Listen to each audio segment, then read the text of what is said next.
There is a moment that comes to every congregation, every leader, every believer walking a road of faith. A moment when the challenge you've been warned about, prayed about, and prepared for finally shows up at your front door. For West Angeles Church of God in Christ, one of the largest and most influential African American congregations in the country, that moment has arrived. Not a challenge of numbers, not a challenge of buildings, a challenge that goes far deeper, a test of obedience, of faith, of whether thousands of believers are willing to move from simply knowing what God has said to actually doing it. If you've ever stood at the edge of your own biggest challenge, the one you kept putting off, the one that scared you more than anything else in your life, then what's happening at West Angeles right now is not just their story, it's yours too. Stay with me, because by the end of this video, you're going to understand exactly what this challenge is, why it matters far beyond the walls of one church in Los Angeles, and what it means for anyone trying to walk out their faith in a world that keeps handing out reasons to give up. Let's get into it. To understand why this moment matters so much, you have to understand where it's happening. West Angeles Church of God in Christ sits on Crenshaw Boulevard in Los Angeles, in the heart of a community that has seen decades of change, struggle, and resilience. The church was founded in 1943 by Elder Clarence E. Church, starting as a small congregation with a handful of believers meeting together in faith. It was, by every measure, a humble beginning. Everything changed in 1969 when a young pastor named Charles E. Blake Sr. took over leadership of the church. At the time, West Angeles had around 50 members. Under Bishop Blake's leadership, that number grew, not by a little, but by an almost unimaginable margin. Over the following decades, the congregation expanded from 50 members to more than 24,000. It became one of the largest and most respected African American megachurches in the entire western United States. Bishop Blake didn't just build a big church. He built an institution that shaped the spiritual life of Los Angeles. In 1982, Ebony magazine named him one of the 15 greatest preachers in America. For years afterward, he continued to be recognized as one of the most influential African American leaders in the country. Under his watch, West Angeles built a 5,000-seat sanctuary on Crenshaw Boulevard, dedicated in 1999. A building that stands today as a landmark of faith and community pride in South Los Angeles. In 2022, after more than 5 decades of leadership, Bishop Blake stepped back, and his son, Charles Blake II, became the senior pastor of West Angeles. That kind of transition, from a leader who built an empire of faith over 50 years to the next generation carrying that legacy forward, is never simple. Every church that goes through a change like this faces a season of testing. New leadership means new expectations, new pressures, and often a congregation watching closely to see whether the fire that built the church in the first place is still burning. That's the backdrop.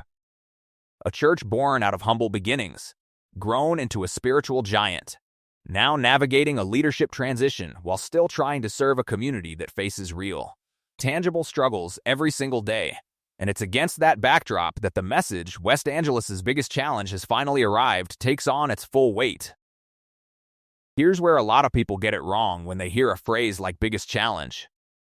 They assume it means a financial crisis, a scandal, a building falling apart, a membership decline. But that's not what this challenge is about. And honestly, that's what makes it so much more relatable to every single person watching this video right now, whether you go to church or not.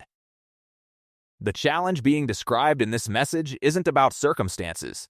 It's about something far more personal. The distance between what you know you're supposed to do and what you actually do. Think about that for a second. Most of us are not walking around confused about our purpose. Most of us are not lying awake at night wondering, what does God want from me? Deep down, we already know. We know we need to forgive that person. We know we need to leave that toxic situation. We know we need to start that business, pursue that calling, repair that relationship, or finally step into the thing we've been avoiding for years. The challenge was never a mystery of information. The challenge is the gap between knowledge and obedience. That's the core teaching coming out of West Angeles right now, carried forward by Pastor Charles Blake II and rooted in the decades of ministry built by his father before him. The real test facing believers today isn't what should I do? It's do I have the courage, the discipline, and the faith to actually do it? And when you frame it that way, the phrase biggest challenge has finally arrived stops sounding like a church slogan and starts sounding like something that applies directly to your life. Because here's the truth. Your biggest challenge probably isn't some external crisis waiting to happen to you. It's the decision sitting right in front of you right now that you already know you need to make, but haven't. There's a second layer to this teaching that deserves its own moment, because it might be the most challenging part of the entire message. It's the idea of what we might call the imperative voice, the practice of receiving guidance not as a gentle suggestion you can consider and maybe get around to eventually, but as a command you're expected to obey now. Think about how differently we treat instructions depending on how we frame them in our own minds. If your doctor tells you, you might want to consider cutting back on sugar, you'll probably nod, agree, and then go grab dessert that night anyway. But if your doctor tells you, if you don't stop eating sugar, you will lose your eyesight within 5 years, suddenly that same information hits completely differently. Same fact, same doctor, same advice. But one version feels optional, and the other feels like a matter of survival. That's exactly the shift being taught here. So much of what holds people back spiritually isn't a lack of knowledge, it's that they've been treating God's clear instruction like a suggestion instead of a command. Forgive your brother sounds nice in a sermon, but if you actually treat it the way you'd treat an order from someone with authority over your life, it changes everything about how quickly and how seriously you respond to it. This is where the biggest challenge becomes something almost uncomfortable to sit with. Because it's easy to feel spiritual when you're simply absorbing good teaching. It's much harder to feel spiritual when that teaching demands an immediate, non-negotiable change in how you're living. The message coming out of West Angeles is essentially asking every listener the same blunt question. What has God already told you to do, clearly, unmistakably, that you have not yet done? And what would change in your life if you stopped treating that instruction like advice and started treating it like an order? That question alone is enough to keep some people up at night. And it should. Now here's what makes this even more powerful. This isn't just a message about internal, personal obedience. West Angeles has spent decades proving that faith without action toward your neighbor isn't the kind of faith they're interested in preaching. That's where the West Angeles Community Development Corporation comes in. An organization the church built specifically to take spiritual conviction and turn it into physical, tangible relief for the community surrounding Crenshaw Boulevard. South Los Angeles has faced serious, well-documented economic hardship for generations, the kind of hardship that doesn't get solved by a single sermon or a single Sunday offering. Housing insecurity, limited access to affordable homeownership, cycles of poverty that trap families for generations before anyone finds a way out. These are not abstract, distant problems for the people sitting in the pews at West Angeles. They are the lived reality of the community right outside the church doors. Through its Community Development Corporation, West Angeles has worked to address these exact issues, building low-income housing options, creating financial literacy and wealth-building programs designed to help families break generational cycles of poverty, and offering crisis intervention resources for people in the middle of their own personal emergencies. This is the piece that makes the biggest challenge message land differently once you understand it. It's easy to preach about faith in the abstract. It's much harder to build actual housing, actual financial programs, and actual support systems for people who are struggling in the real world, year after year, decade after decade. So when West Angeles talks about its biggest challenge finally arriving, it's not disconnected from this work. It's tied directly to it. Because the same principle, moving from knowledge to action, from suggestion to command, is exactly what it takes to keep an organization like WACDC running for decades instead of just being a nice idea that fades after a few years. Knowing that families in your community need housing is one thing. Actually, building it, funding it, and sustaining it for years is an entirely different level of commitment. That's obedience in action. That's the challenge being lived out, not just preached about. Let's go back to that leadership transition for a moment, because it's impossible to fully separate the biggest challenge message from the moment West Angeles is currently in. When Bishop Charles Blake Sr.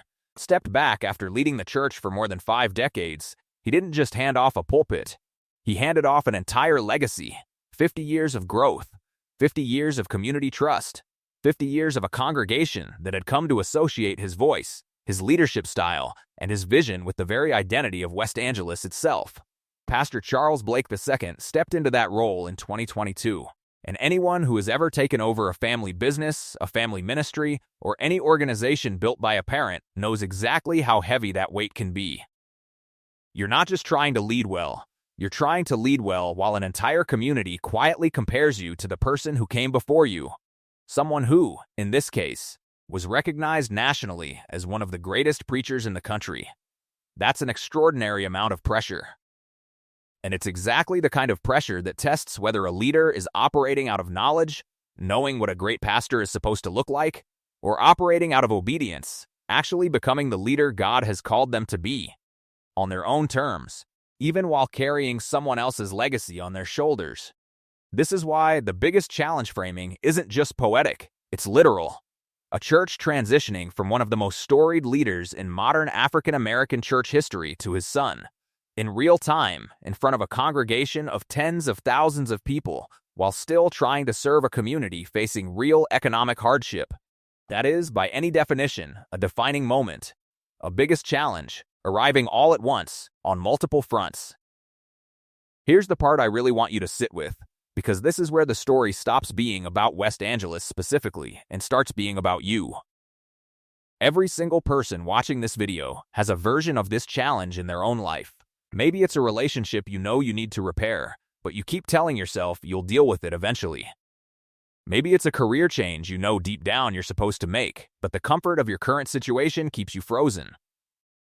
Maybe it's a pattern of behavior, anger, avoidance, self-doubt, addiction, procrastination that you've known about for years, prayed about for years, maybe even cried about for years, but haven't actually confronted head-on.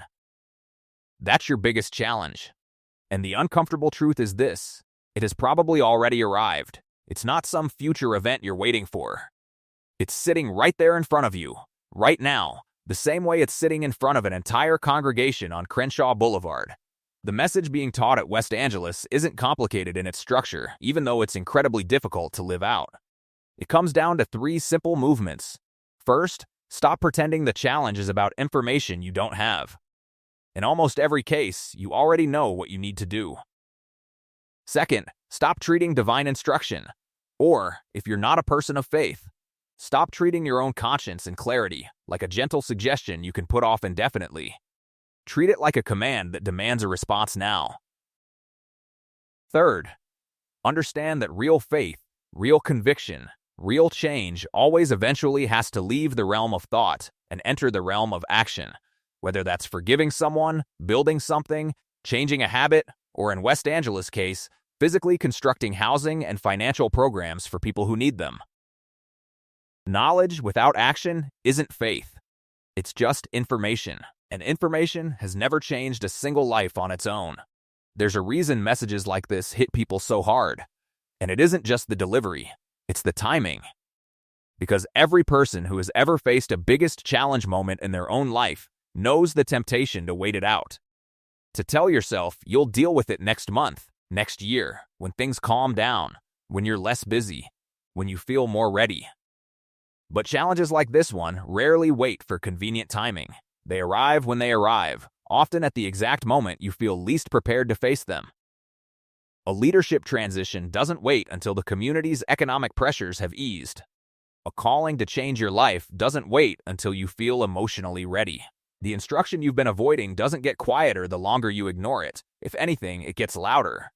This is the uncomfortable reality behind the phrase finally arrived. Not eventually arriving. Not on its way.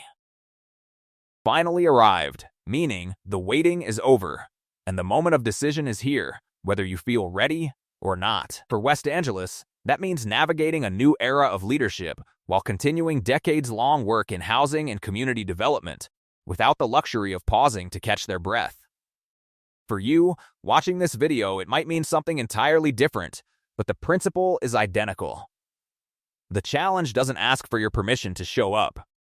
It just shows up, and what you do next is the only part of the story you actually control. So let's get practical for a moment, because inspiration without application is exactly the trap this entire message warns against. If the biggest challenge in your life is the gap between what you know and what you do, closing that gap isn't about waiting for a bolt of motivation to strike you out of nowhere. It's about small, deliberate, immediate action. It looks like making the phone call today instead of telling yourself you'll do it soon. It looks like starting the difficult conversation this week instead of rehearsing it in your head for another 6 months. It looks like taking the first concrete step toward the goal you've been talking about for years. Not the whole leap, just the first honest step. West Angeles' own community work is a perfect real-world model of this. Nobody builds an entire housing development or a citywide financial literacy program in a single day. It starts with one decision to stop just talking about the need in the community and start doing something. One program, one partnership, one building at a time. That's what obedience in action actually looks like. Not a dramatic, overnight transformation, but a consistent series of decisions to finally do what you already know needs to be done. That's the invitation sitting inside this message. Whether you attend West Angeles, follow their ministry online, or you're simply someone who stumbled onto this video because the title caught your attention, the challenge isn't asking you to have more information. It's asking you to finally act on the information you've already had for a long time. Zoom out for a second and look at the full picture here. You have a church with an 80-plus-year history, built from 50 founding members into a congregation of over 24,000 people. You have a legendary leader stepping back after more than 50 years of ministry, recognized nationally as one of the most influential religious voices in the country. You have his son stepping into that role, trying to honor a legacy while carving out his own path. You have a surrounding community in South Los Angeles still facing real economic hardship, and a church-run development corporation trying to meet that need with actual housing and actual financial programs, not just words.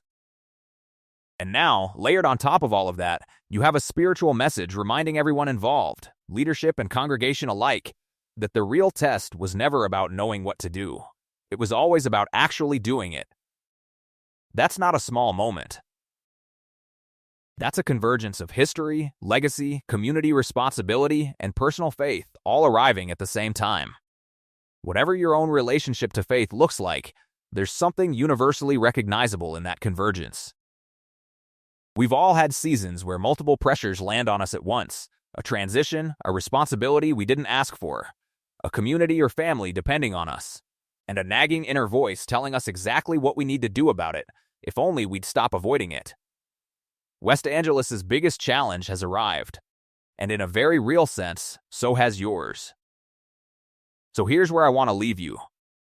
Somewhere in your life, right now, there is an instruction you already know. A conversation you need to have. A habit you need to break.